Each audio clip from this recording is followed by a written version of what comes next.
Hey guys, how you doing today? This is episode 2 of FerryTalk. How interesting. A couple things I wanted to talk to you about today. My website, I don't know if you've ever checked out nickferry.com, but if you haven't, then you're not going to be in for any surprise or change. I am in the midst of changing it around, changing hosting providers, and I'm hoping I can actually offer a little bit more over on the website. Should be done, I would say, within 2 or 3 weeks, maybe less.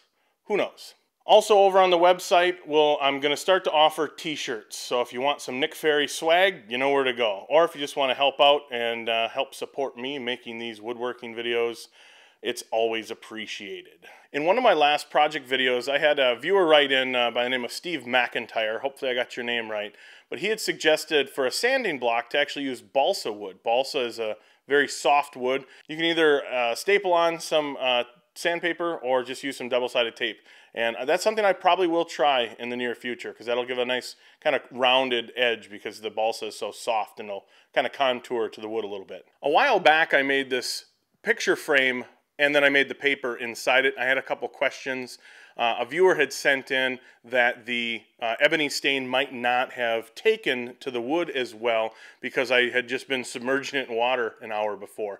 I didn't actually think of that, and that's actually a very good point. So I think I'll try ebony in a future project and see if the stain is a little bit darker yet. So, also, in a couple of the videos that I've had, a couple people had asked questions about this tool. It is a framing point setter. It shoots tiny little, tiny little points that hold the backing of the frame in place. They make solid ones, points that is, and flexible ones so you can actually remove the backing and flex the points out of the way. So that one's a real good tool because I've done a lot of framing, but finishing nails pre-drilled would work just fine as well. Also, in my framing videos, a couple people had asked about this tool, rocking it out in bright pink.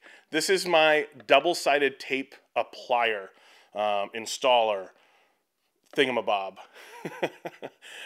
It basically applies double-sided tape. It's meant for kind of the framing industry, but you can find them at craft stores. Also with that framing point setter, you can get those at craft stores too. They're not too pricey. I think the framing point setter was right around 30 bucks. I think this one was right around 20, 25 bucks, something like that. So they're not too bad. And what do you guys think about last week's project, the Nick Ferry sign that resides behind my head?